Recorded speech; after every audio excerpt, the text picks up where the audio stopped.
la creciente tensión en Medio Oriente, y para eso lo tenemos a Rubén Fleischer, que tiene a su hija viviendo en Israel. ¿Qué tal, Rubén? ¿Cómo estás? Bien, muy bien. Gracias por la visita. Muchísimas gracias por venir. Contanos, vos viajás permanentemente, sos un experto en seguridad, pero tenés a tu familia allá. ¿Y cuál es la circunstancia en este momento de tu hija en medio del conflicto? Contanos los detalles, por favor. No, ella vive en Israel.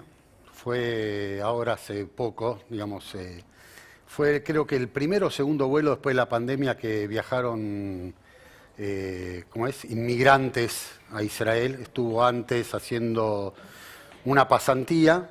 ¿Ella a qué se dedica? Ella es licenciada en Relaciones Públicas y experta en ceremonial, o sea, trabajó mucho acá en oficinas aledañas al gobierno también, o sea, bien. ¿Y tu hijo también estuvo en el ejército israelí? Mi hijo, sí, mi hijo hace un par de años antes, me dijo, papá, yo me quiero ir a la guerra. Mirá. Digo, bueno, ¿Cómo trato tomó un padre de que la declaración o la decisión de su hijo de irse a la guerra? le ofrecí de todo para que se quede acá. Me imagino. Hasta cosas que yo sé que no daban, de entrar a la policía, prefectura, gendarmería, digamos, es la gente con la que me muevo. Claro, vos sos yo soy asesor de seguridad, sí. Y bueno, con la gente que me moví toda la vida, hace 40 años que me dedico a esto. Eso delata que estoy más grande. Le ofrecí de todo, sabiendo que no era quizás posible, primero tenés que entrar a la escuela, etcétera, etcétera, para poder entrar a un grupo especial. Y él me dijo, no, yo no quiero patear puertas acá, quiero ir a tener mi experiencia. Correcto. Y se fue. Permitime un instante porque difícil, tenemos ¿no? un contacto que es nada menos que tu hija desde Israel, Eliana, la vemos ahí en pantalla y le damos la bienvenida y le agradecemos este contacto. ¿Cómo estás, Eliana? Bien, buenas tardes a todos. ¿Qué tal? ¿Cómo estás? Hola, pa. Muy Qué emocionado bueno. tu papá. Pensaba recién que se iban a encontrar acá y qué lindo, ¿no? Bueno, ahí la tienen. Eliana, ¿dónde vivís? ¿En qué ciudad? Yo ahora estoy viviendo en el campus de la Universidad Bar Ilan, que está entre Ramat Gan y Bat Shmuel, es al lado de Tel Aviv, a 15-20 minutos. ¿Y esto es a cuánto de la Franja de Gaza? ¿Cuántos kilómetros? No estoy segura, pero bastante. Yo por suerte estoy en el centro de Israel y tengo para llegar al refugio 1 minuto y medio, que es muchísimo. Claro. ¿Estás en el refugio ahora? Contanos la situación, lo de los misiles y todo lo que nos inquieta y nos conmueve. Recordamos, Eliana en Israel y su padre Rubén Fleischer aquí en los Estudios de la Nación. Pueden entrar en contacto si Sí, quieren. Rubén. ¿Hablas todos los días con Tiempo. Eliana todo el tiempo? Debe Todo el ser tiempo. difícil, ¿no? Esta situación. ¿Qué sé yo? Yo no sé si es difícil, creo que uno se acostumbra de alguna manera. Y es mi segunda experiencia de tener el teléfono. Bueno, siempre el teléfono está prendido. Yo me emociono. Y sí. Claro. Ay, Es muy fuerte. sí. Porque recién le comentaba a Mariana.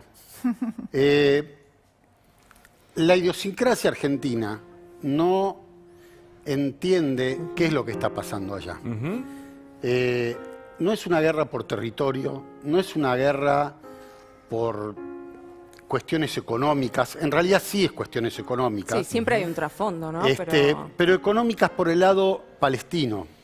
O sea, hay una cuestión histórica. Y por la cual religiosa, es espiritual. religiosa por el tema del Islam y por el tema, digamos, pero a ver, hay que diferenciar lo que es Hamás de lo que son la gente islámica, o sea, del sí, por musulmán. supuesto. Una cosa es el terrorismo, El otra Hamás cosa es la son religión. el 2%, pero son los que comandan Gaza, Claro. por ejemplo. Comandan Gaza. En Gaza solamente viven árabes. Israel se fue de ahí. No hay injerencia israelí ahí. Entonces, toda la plata que manda la Unión Europea y Estados Unidos en ayuda humanitaria, en vez de utilizarla para hacer escuelas, para hacer hospitales, para hacer caminos, para hacer todo lo que uno quiere de infraestructura en un país, lo usan para hacer cohetes, hacer túneles del terror y ¿Qué es Bueno, lo que, qué es vivir- lo que quieren? ¿Qué es lo que quieren? El choque, ¿Qué es lo que digamos, buscan? uno ve vivir elegantemente en Israel Europa, como un país porque muy... los grandes jefes no están en Gaza, Claro. viven en Europa. Muy bien. Tenés a tu hija, Rubén, ¿querés hablarle? Aprovechamos. Hablo todos los días. La verdad que hay una No, realidad. con Otra de las constante cosas que siempre se contacto. comentan. Ella nos castiga porque cada viaje que hacen en colectivo, y ella viaja en colectivo, es hablando por teléfono. O sea, en Israel se vive muy seguro. Allá puede hablar por teléfono en cualquier lugar, en cualquier momento, a cualquier hora puede andar por la calle. Entonces, cuando ella está por la Sola. calle, nosotros la acompañamos de acá, porque ella habla por teléfono. Claro. Eliana, Sí, no, que puedo andar sola en la calle a cualquier hora hablando por teléfono, con el teléfono en la mano y estoy re tranquila. Claro, por un lado, ¿no? Uno desde Argentina dice qué locura vivir así, teniendo un búnker en tu departamento, que pueden caer misiles en cualquier momento, y por el otro lado, desde Israel deben decir qué mal que viven los porteños, ¿no? Que te pueden robar en cualquier momento. Y sí, realmente acá se vive... son dos Peor. Yo escenarios. digo, acá por lo menos me avisan 1 minuto y medio antes de que me van a atacar. En Argentina podían atacarme en cualquier segundo y no estaba enterada. ¿Y Claro, por y qué sí. te fuiste? ¿Qué fuiste a buscar, Oh. Israel? No, la forma en que me educaron, Israel fue parte de mi vida, toda mi vida.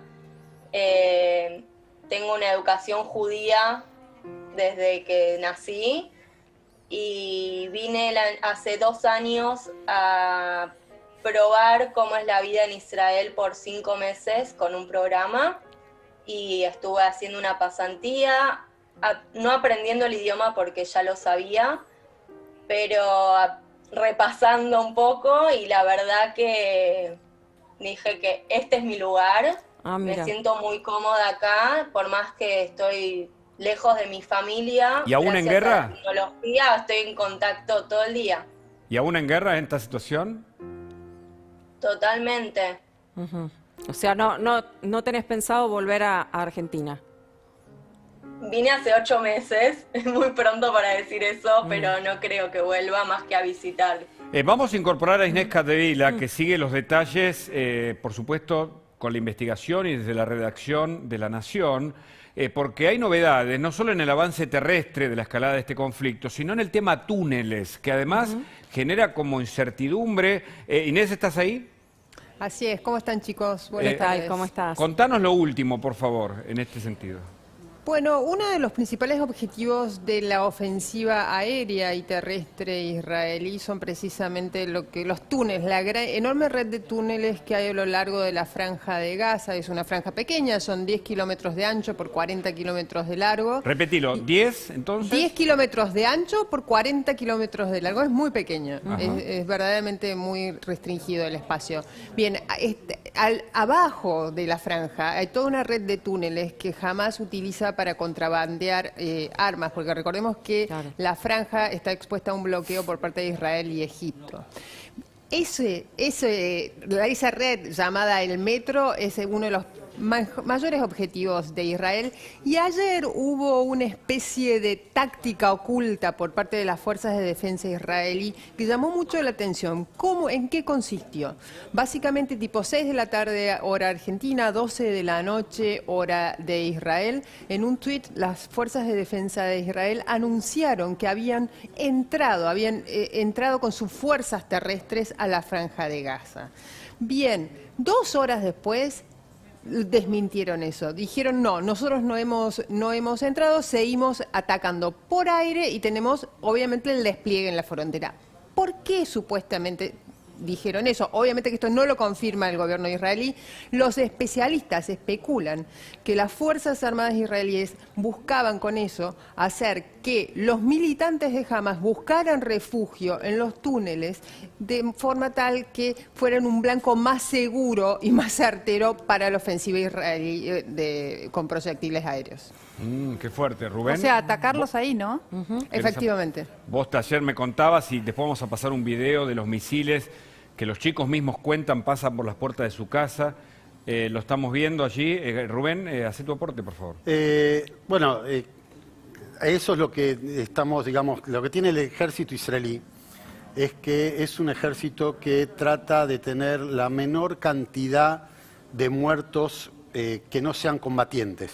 Ajá. Entonces, avisan con panfletos y con bombas de estruendo los lugares donde van a atacar primero, eso lo saben los palestinos de bien, obviamente los de Hamás no los dejan salir de ahí para poder tener más víctimas. Los usan como escudos humanos. humanos. Los usan de escudos humanos, exactamente. Entonces, en esta acción que hicieron, digamos, de inteligencia, fue meter justamente a los terroristas dentro de los túneles para poder atacar a los terroristas directamente y no a la población civil de Gaza. Claro.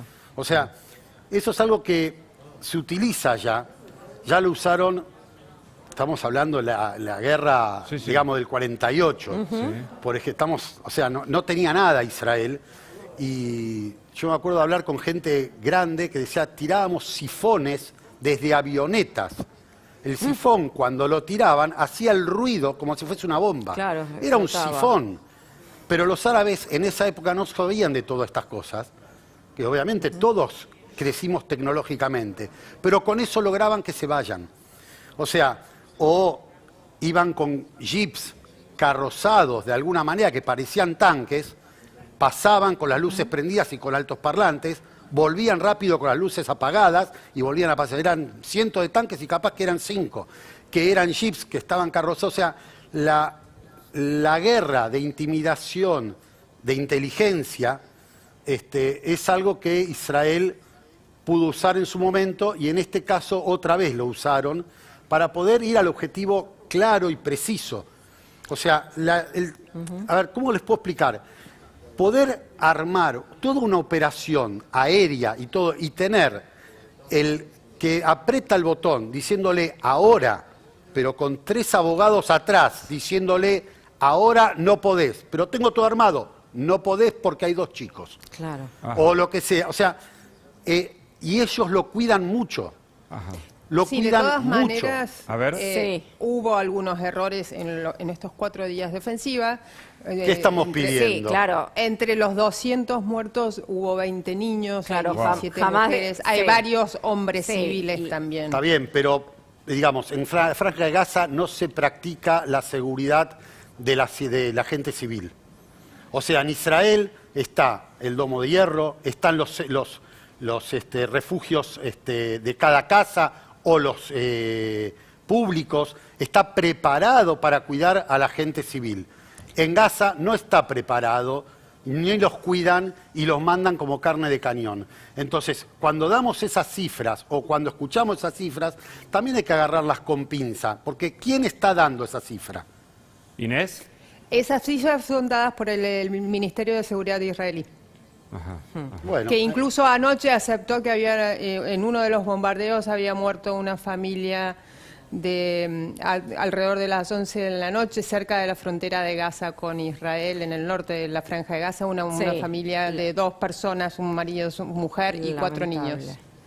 Se Inés, trata ¿y de no atacar a los civiles, pero Sí. con más de 2000 misiles en 4 días. 2000 Si misiles. Claro. Israel no protegiera a sus ciudadanos como los protege, ¿cuántos muertos habrían? Ajá. Sí, sí, no, por supuesto. La muerte siempre es lamentable, ¿no? Totalmente. Venga de donde Sí, sí, venga. pero en Los guerra argentinos en es Israel uno de los estamos daños llamados totalmente- colaterales, que es una locura.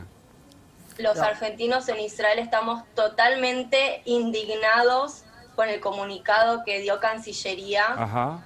¿Cómo pueden decir que es desmedida la acción de Israel cuando lo único que está haciendo Israel es tratar de proteger a sus ciudadanos? Sí, tendría que haber condenado al terrorismo, ¿no? Para empezar. Inés, y hablando de eso, ¿qué rol está cumpliendo el Consejo de Seguridad de las Naciones Unidas? Bueno, la reunión que estaba pautada para hoy fue demorada nuevamente. Te diría que dentro de las negociaciones diplomáticas son sobre todo los países árabes los que están más involucrados, obviamente por la cercanía geográfica y por todos los intereses que hay en que la región no salga de este cierto nivel de estabilidad que había conseguido en los últimos años. Y la ONU también están llevando a cabo ciertas negociaciones que ayer se acercaron un poco a la posibilidad de una tregua. ¿En qué consistiría la tregua? La propuesta de Egipto, que es, digamos, la gran potencia diplomática de esa región de Medio Oriente, es que haya una tregua por un año y que se empiecen a negociar ciertos problemas de fondo, porque ¿qué sucede? Sí, hay un alto al fuego, que es duradero y se respeta, pero se mantiene el statu quo. Es probable que este episodio de violencia vuelva a emerger, vuelva a ocurrir en un par de años. Claro. Había leído que jamás había intentado hacer un arreglo, ¿no? con la parte más diplomática, con el Ministerio de Relaciones Exteriores, creo, si no me equivoco, Inés. ¿Y qué fue lo que pasó con eso? Rubén me estaba explicando algo de eso, ¿no? Precisamente, fue una propuesta, esta fue la propuesta de ayer de Egipto de la tregua de un año, no fue aceptada por Israel, lo que especulan los observadores, ciertos observadores internacionales y fuentes diplomáticas egipcias le dijeron a la agencia AP, es que probablemente el gobierno israelí prefiera seguir con la ofensiva unos días más de forma tal de acabar con la mayor cantidad posible, con mayor porción posible del arsenal de Hamás. Y el avance terrestre, Inés y Eliana y Rubén, ¿cómo está funcionando? ¿Qué se sabe? ¿Qué es lo último? No, por ahora no hay ningún anuncio de que vaya a ser así. Están obviamente las fuerzas de seguridad armadas desplegadas en torno a la frontera, pero por ahora se transforma tiene dos funciones. Primero, ser la amenaza latente y lo otro, la artillería de tanques que también sirve para respaldar la ofensiva de proyectiles aéreos. Había algo interesante que decía Rubén con respecto a ese pedido de arreglo. Rubén. Bueno, no, estábamos comentando con Mariana que justamente estas ventanas que pide Hamás de alto al fuego realmente es para rearmarse más que para tener un alto al fuego. O sea, en todos los años estamos viendo que realmente Hamás no tiene ninguna intención de hacer un alto al fuego. Nunca respetó las treguas. En su carta fundacional está barrer a todos los judíos de ese lugar, llevarlos al mar. Sí, ayer vi un anuncio por un canal internacional donde decían barrer con el Estado de Israel. Sí, el objetivo. ¿No? O sea, ese es el objetivo. Entonces, en Occidente le estamos haciendo muchas veces el jueguito, y ellos lo conocen muy bien. O sea, lo conocen muy bien. Y entenderlo, por eso vuelvo a lo que dije al principio. Si nosotros vemos este conflicto con ojos occidentales de Argentina, que estamos tan lejos y que gozamos de buena salud entre las tres religiones acá, porque recién hablaban justamente de Egipto. Hará un mes yo estuve en la Embajada de Egipto tomando café con el embajador de Egipto, que es una persona fabulosa, y hablábamos justamente de estos temas, cómo Egipto hoy tiene esa preponderancia en la diplomacia de los conflictos, justamente porque hicieron el Tratado de Paz, fueron los primeros. Claro. Y entonces gozar de ese Tratado de Paz le dio a Egipto la posibilidad también de crecer a nivel tecnológico y a nivel societario, porque al no tener una guerra y no tener que preocuparse por esas cosas, realmente pudieron crecer a nivel societario. Ahora, Rubén, quiero ir a tu familia. Vos, un hijo en el ejército. Está Eliana, claro. Había empezado a contar. Sí. No, mi hijo estuvo.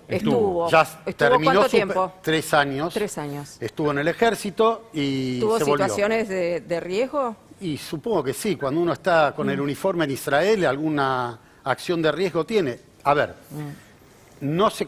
ese es otro tema. Un israelí nunca te va a contar si no le preguntás. Y cuando le preguntás, te va a contar poco. ¿Por qué? Porque es así. Porque cada cosa que ellos hacen con uniforme es secreto de Estado. Y así se vive. Entonces, hay situaciones que supongo que mi hijo debe haber vivido, de las cuales yo no me voy a enterar nunca, se las guarda para él.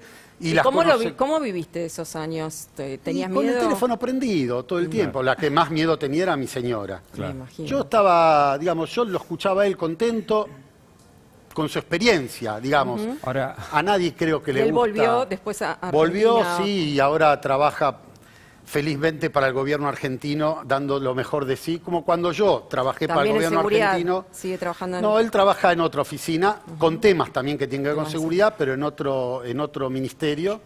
Y yo trabajé en el Ministerio de Seguridad de Nación en el periodo de Bullrich y también di todo.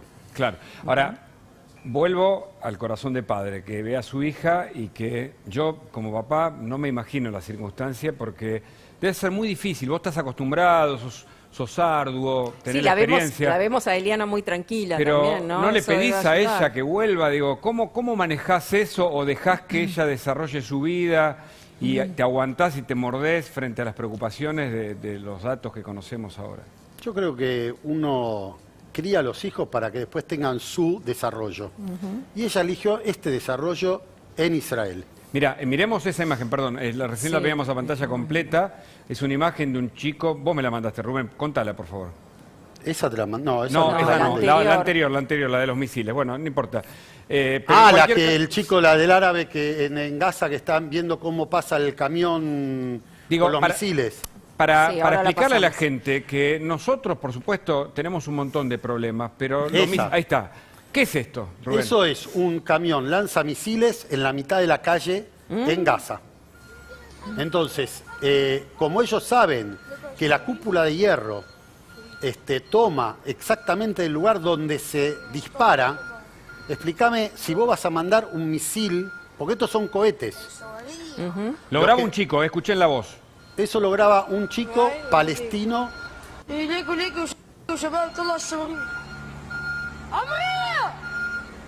O sea, y el chico sabe que si hay una respuesta israelí, es al frente de su casa.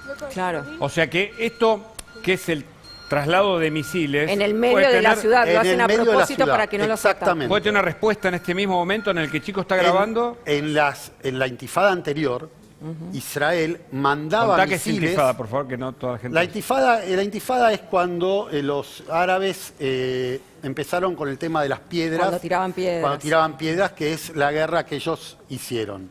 Hubo 2 intifadas y en la segunda, ¿qué hacía Israel? Le decía, de donde manden misiles, nosotros destruimos el lugar. Porque toman por GPS dónde se disparó y mandaban un misil dirigido a ese lugar. Hoy no lo están haciendo. Si Claro. se fijan, no lo están haciendo. Tienen Ahora, ¿qué la poder destructivo tiene ese misil? Esos que vemos ahí, que creo que son 4 u 8, no sé. Ahí tienen 8 misiles, de los cuales 4 están listos para disparar y los otros 4 para reponer.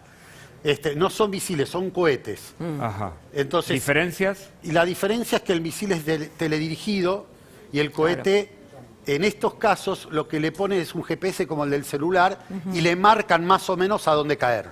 Ajá. Ahora, ¿qué pasa? Como está la cúpula de hierro, ¿Cómo es la cúpula de hierro? A ver, contanos. la cúpula de hierro describila. es un sistema de misiles que están dirigidos y por cada uno de esos cohetes se lanzan 2 misiles. Cada uno de esos misiles cuesta $50.000. O sea que por cada uno de estos se tiran $100.000 a detener estos misiles, estos cohetes. Ahora, si este cohete cae en una zona poblada. Por eso la cúpula de hierro actúa. Si la computadora ve que ese cohete va a caer en una zona que no es poblada, no se lanzan los misiles. Ah, O sea, y todo ese cálculo se hace en segundos. microsegundos. Claro. wow. Que ¿Inés? son los 15 segundos que tiene Eliana. Ah. Perdón, Eliana tiene casi un Tiene minuto, un minuto para ya. llegar, pero Un la minuto gente y que está en medio. Sderot Un minuto y medio. o en todas las ciudades que están cercanas a Gaza. Sí, son hablamos 15 con gente segundos. que tenía 20 segundos. Exactamente, son 15 segundos. Imagínate que en esos 15 segundos la computadora sabe a dónde va a caer, lanza los misiles, hace sonar la alarma y hace sonar la alarma de los celulares, de la gente donde uno está posicionado. O sea, todo eso en pocos segundos. Y volvemos justamente a las inversiones. Todas estas son inversiones que cuestan mucha plata para la seguridad de la población, que Gaza no hace. Claro. ¿Inés? No, bueno, sí, también Gaza no tiene la economía que tiene Israel. La tiene, la recibe. No la tiene. La recibe. Hacé el cálculo de la cantidad de millones que reciben de la Unión Europea y de Estados Unidos. No se acerca al PBI per cápita de Israel, Porque no lo es uno de los actúan. más altos del mundo. Pero No, ¿por qué no desarrollan inteligencia? Me estaban preguntando Sí, Inés, por del favor. domo de acero. Una de las fallas, de las grandes fallas de los cohetes de Palestina, de Hamas, es que casi el 25% cae dentro de la franja de Gaza, porque la puntería falla el alcance, Claro. y eso también produjo víctimas civiles palestinas en Gaza. Claro. Exacto. Daño colateral dentro de Exactamente. la franja de Gaza. Es mucho más antiguo, ¿no? El material bélico que tiene Palestina, no tiene obviamente los recursos. Bueno, lo modernizó mucho en estos años sin conflicto abierto, lo modernizó bastante el arsenal, tanto al local, al fabricado en la Franja de Gaza, como al que compran a Irán y a Siria. Ahora, a mí me preocupa y me queda como siempre la duda de cómo arranca esto en el Ramadán, ¿no? ¿Qué es lo que pasa en ese momento en que empieza a haber esta escalada de violencia? Porque quizás sea algo que es ancestral, ¿no? Y que cualquier chispa o cualquier situación lo despierta nuevamente. No es ancestral. A ver, No es Rubén ancestral. y Inés, por favor, sí. dale. No sé, si querés, Inés, empezá, yo después. Bueno, es una lucha o una rivalidad, una disputa por ciertos factores claves de la convivencia que prácticamente transcurrió todo el siglo XX. Se maximizó a partir del 48 con la fundación del Estado de Israel. Exacto. Y el desplazamiento de los palestinos a Cisjordania y Gaza, ahí empezaron a fracturarse ciertos hábitos de convivencia, y fue a lo largo del resto del siglo, con la emergencia del terrorismo palestino, con la conversión del Estado de Israel a un Estado de seguridad, de forma de supervivencia, y fueron también emergiendo un montón de otros puntos de conflicto. Claro. El tema es que ninguno de esos puntos de conflicto, que son muchos, el retorno de los refugiados palestinos, el estatus de Jerusalén, la convivencia económica, el flujo entre las fronteras, la constitución política de los palestinos, que verdaderamente es muy desprolija, muy autoritaria, con muy pocos estándares democráticos, todos esos puntos no han sido resueltos a pesar de los periódicos capítulos de violencia, que son pequeñas guerras en sí mismas. Claro. Y a medida que pasan las guerras, pasan los muertos, pasa el deterioro de calidad de vida, tanto de israelíes como de palestinos, esos problemas subsisten y se van acrecentando porque resultan cada vez más inmanejables. Elia, sí. No, para cerrar, Eliana, ¿qué palabras tenés para tranquilizarlo a tu papá? No, estoy darle un tranquilo, poco- estoy tranquilo. Para tranquilizar al resto, mi papá está tranquilo porque lo mantengo al tanto todo el tiempo. En mi casa la última sirena que sonó fue hace ya más de 24 horas. Ayer pude dormir toda la noche, de hecho del estrés de estos días dormí 12 horas. Estoy hace 3 días en pijama. Wow. No sabes cuándo entrar a bañarte, no sabes cuándo Claro. ponerte a cocinar, porque estás alerta todo el tiempo. A cualquier ruidito no sabes si es la sirena, entonces parás de hacer todo, haces las cosas de a poquito por miedo a que suene la sirena. Pero por suerte suena la sirena y estamos todos listos. Yo estoy lista, tengo en la puerta una botella de agua, una riñonera con los documentos, con todo, y salgo al refugio. Claro, Así vos no tenés que en tu estamos departamento. tranquilos. Ahí en la El universidad tienen un refugio común, digamos, ¿no? Que tienen un búnker. Es un edificio grande, son 2 edificios mellizos, uno de hombres y otro de mujeres, y como es tan grande, hay un refugio por piso. Ah, bien. Qué bárbaro. O sea, es toda una Yo columna lo de tengo, edificación calculé, donde- con todos caminando los refugios. rápido a menos de 20 segundos, así que llego muy tranquila. Llegas bien. Bueno, entonces nos quedamos todos más tranquilos. Eliana, se te ve muy bien, te agradecemos muchísimo este momento Gracias. con tu Familiar. papá. A cuidarse. Sí, Hay que estar listos, no en pánico. muy bien, es un buen consejo El ya miedo para, útil, para dice la José vida, Abadi, como ¿no? el miedo no útil. el pánico inútil. Así me es. quedó la frase. Gracias Inés, vos Gracias. también, desde Gracias, la chicos, redacción que de La tengan Nación. un buen viernes. Hasta luego. Igualmente, Gracias, hasta Inés. luego y gracias Rubén, muchísimas ustedes. gracias por venir. A ustedes, espero que haya servido Muchísimo. para aclarar un poquito, porque eso de lo ancestral no es así justamente, o sea, fue en la mitad del siglo XX, porque antes de la creación del Estado de Israel, todo ese territorio era un protectorado inglés. Claro, O sea, exacto. y, digamos, todo el lío empezó cuando los mismos árabes dijeron, váyanse de donde están. Claro, cuando se porque retira Israel no los Inglaterra. echó a los árabes que estaban viviendo ahí. No los echó, dijo, quédense. Los mismos árabes que estaban en contra dijeron, váyanse, porque esto los barremos enseguida y vuelven. Por eso en algún momento van a escuchar de que los palestinos que llevan sus llaves, que se llevaron las llaves de su casa y quieren volver a su casa. Nadie los echó, se fueron por propia voluntad escuchando a sus líderes árabes. Y después los refugiados palestinos, fíjense que son los únicos que tienen el placer de refugiado en Naciones Unidas forever and ever. Ningún refugiado por Naciones Unidas tiene esa categoría por toda la vida. Bien, muchísimas gracias. Gracias Rubén por la Ustedes. visita aquí en los estudios de La Nación. Y vamos a hablar ahora de vacunación. Hay una campaña contra Vidal, Ezequiel.